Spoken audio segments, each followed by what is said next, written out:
Hi everyone, and welcome to our social sciences class. So today we are going to continue with the same lesson that we did previously, that was democracy, and it has been divided by me into three parts. So first part, I'll just give you a gist of what all we did. So we learned how democratic world developed, how were the things initially, and how did we arrive to the actual democratic world that we are living in now. So we started with Bill of Rights, we started with the French revolutions, then revolution, and then rule of law.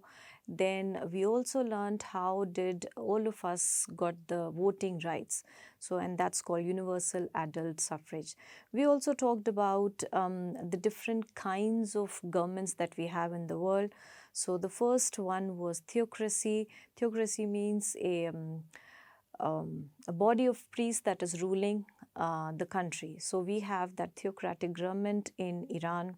We also talked about monarchy. So there are two kinds of monarchy where you have the actual king and queen ruling that we had in Bhutan for some time. Then it's a constitutional monarchy that we follow in United Kingdom, where you have the king as the constitutional monarch. Now today what we are going to do and what we are going to learn is this. So we have again the chapter number 13 and pages 89 and 90. So as I said earlier that I have divided this into three parts so that it's easy and smooth for you to learn and get to understand this topic. So there are different forms of democratic government, and the first form that you see on the screen is parliamentary democracy. So this parliamentary democracy is the kind of democracy that in India we follow it. So in parliament what happens is the parliament is the supreme. And why is it supreme? Because whoever, whatever, whichever the members are there in the parliament are elected by you and me. So if you are 18 and above, you have the voting right.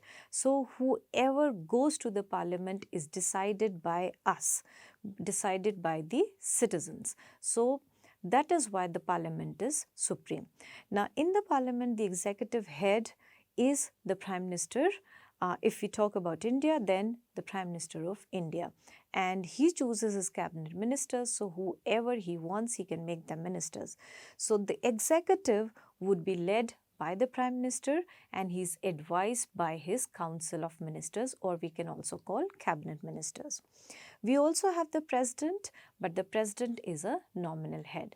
So we always talk about Prime Minister of India and we always talk about United States of America led by the president. So which means the presidential form of government is different and the Prime Minister, where you have the leader, is a different form of government. So in your parliamentary system, in your parliamentary democratic government, you will always have the Prime Minister as the leader. Now, why do we have president as a nominal head and not the real head? Because he's not the one who's been elected by you and me. He's an indirectly elected person. So that is why parliament is supreme, and that is why the Prime Minister of India, led by the cabinet, or he's the one who's leading the cabinet, is the supreme master of the government. Now, the executive is also part of the legislature, which means the Prime Minister and the cabinet is part of the parliament.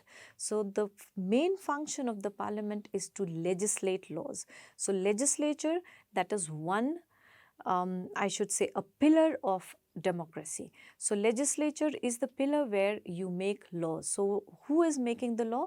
The parliament, and all the members inside the parliament are the ones who are making those laws for us.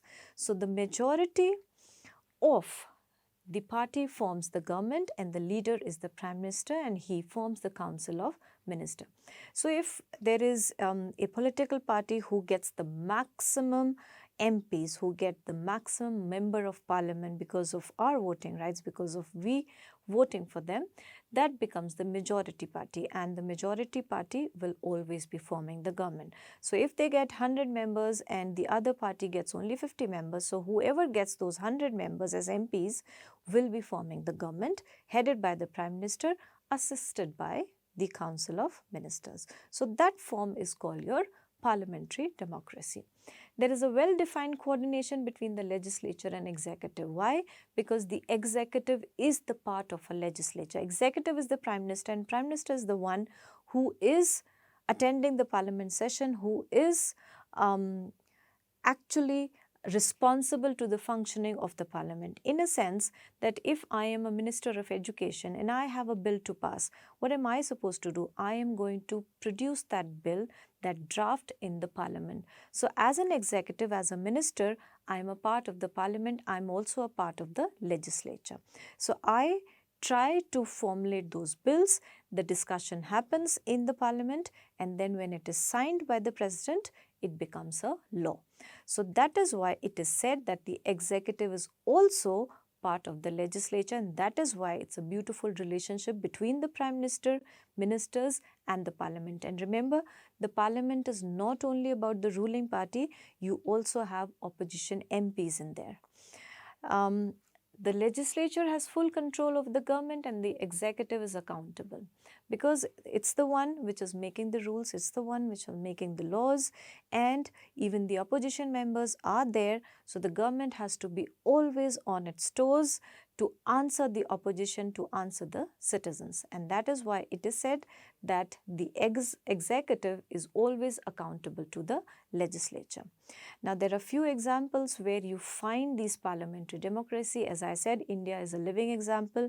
You also have UK because our constitution basically was influenced by the UK. France is one of them, Japan, Sri Lanka. So these are all countries which follow the parliamentary form of government. So remember, parliamentary form of government means it is headed by the Prime Minister of India. It is the Prime Minister and the cabinet ministers are all executive, and executive is responsible to the parliament, and parliament is your legislature. Legislature is basically any body which is making your laws. So this is the Prime Minister head. Prime Minister leads the executive branch. Then in many parliamentary democracy, a head of state is like a queen, king or president. So as in UK you have the queen, in India we have the president as head, but it's just a ceremonial head. The president of India has to actually follow the advice of the government. So this is your parliamentary democracy. Now let's find out if we have any other kind of democratic system. So now is the presidential form. So presidential form of government, wherever you hear the word in the news that this president, it means they're following the presidential form of democracy. So the living example is United States. President is the executive head of the government. So this is similar even in the parliamentary form of government. In the parliamentary form of government, the Prime Minister is the head. In the presidential, it is the president. So the title are different. Now president there is directly elected by the people, and in the parliament, president is indirectly elected. So second difference. Executive is not part of the legislature. So the president is not part of their house. The president and his secretaries are not the members of the legislature. In the parliamentary form of government, the executive is a part of legislature, but here it is absolutely opposite. There is no coordination between the legislature and the executive. Why? Because the executive is not part of the legislature. So the president is not part of the legislation, the bill passing and the laws. That is why there is no coordination, no relationship. Because why? The president is a direct elected leader. The legislature has no control over the executive and he is not accountable. So it's the similar case because executive is not part of the legislature, legislature is not responsible to the executive. So there is no relation and there is no coordination, and both of them are not answerable to each other. So as I said earlier, the United States of America is the best example of presidential form of government. So here the president or the chief executive is chosen separately from the legislature. He is not a part of the legislature. A president is in a separate branch of the government. The legislature passes the laws and the president sees that the laws are enforced. So the only duty or the only power of President of America is that he makes sure that the laws that are passed by the legislature are all enforced. But in parliamentary democracy, the Prime Minister can also make sure that he is the one who's putting the bill into the parliament. The president holds power separately from the legislature, but the president does not have the power to dismiss the legislature or force them to make specific laws. So, the President of America has absolutely no control over the legislature, over whatever and whichever laws the legislature is bringing in. So, it's just the opposite of the parliamentary democracy. So, here is the differences. So, if you see presidential form of democracy, executive and legislature, so executive is elected directly, legislature by the citizens. In the parliamentary democracy, you see the citizen have elected the legislature, and the legislature, from the legislature itself, the executive body is found. So, democratic government can be divided into two types in respect over its authority over a territory, which means unitary and federal. So, there are states, there are countries in the world where you do not have federal system. What is a federal system? Federal system is when you have one union and the others are states, the way we have it in India. So, the states and the union, both of them have power, but the power is divided. And unitary form of government, you do not have states, it's one supreme power, which is the central government. So, here there is a single unit of government. In this form, the territory is divided into smaller units, but the power lies with the center. Then the government derives its power from the constitution, and it delegates that power to smaller units for administrative purposes. So, if you have a state where you have your chief minister, he can make sure that the state is run smoothly. So, the power would lie in both the state as well as the center. Administrative units have no standing of their own. So, if there is a power, it is the center which controls the power. There is a single judiciary system, which means there is only one Supreme Court, and power to make laws is also only given to the central government. So, unitary form of government, the main supreme power is just one, and that is your central government. You can have division for administrative reasons, but the power will always lie in the center. Then the unitary government also will have single supreme legislature, only one executive and only one judiciary, and that is your United Kingdom. Let's go on to the federal system. Then there are two levels of the government that we follow, Government of India, Government of Nagaland. Both the levels of government are independent and derive their powers directly from the constitution, and both the levels have their own standing. And why do they have their own standing? Because even the state government has been elected by the citizens of that state. So, that is why we have two structures where you have supremacy of the center over few list and supremacy of states over few lists. So, you have these power divided. They are called subjects. So, union list, state list and concurrent list. So, union list is any law that has to be passed, that subjects is decided by the union. So, those subjects only the union government is supposed to be making the law.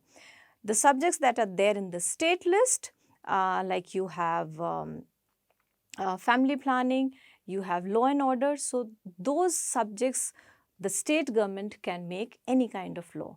Concurrent list, it is kind of a balance. So, few subjects the union government is going to make the law and few subjects the state can make the law. So, it's a perfect harmonious relationship and a perfect balance between the center and the state. The center will have the Supreme Court and all the states in India will have their own high courts. But remember again, the Supreme Court is more powerful. If it wants, it can overrun the judgments that the High Court has made. But the federal form of government is what India is following. So, we have the Prime Minister, we also have the Chief Ministers, we have our High Courts and we also have a Supreme Court. So, beautifully the power has been divided into both the entities, and administratively also if you see it's a real good sense because administration is easier and smoother. So, while the central government has the power to make this law on the subjects mentioned in the list, but the state or the unit government can also make their own laws, but it has to be a state subject. All right, so let's see the contrast or comparison between the unitary and the federal. So in the unitary form of government, remember only one level of government, and in federal, two levels. So two levels is the union and the state. Then in the unitary form of government, you only have single citizenship. In not in India, but other states who follow the federal form of government, there are two citizenship. So one is for the union and the other is where you are staying. But in India, we only have one, that is your Indian citizenship. Then the third one, in unitary form of government, the units can not operate independently. But in the federal form of government, they can operate but are answerable to the central government. So whatever laws a state is forming, if it goes against the spirit of nationalism, then the union government can step in. Then there is no division of power in the unitary form of government, but there's a perfect division of power in the federal form of government.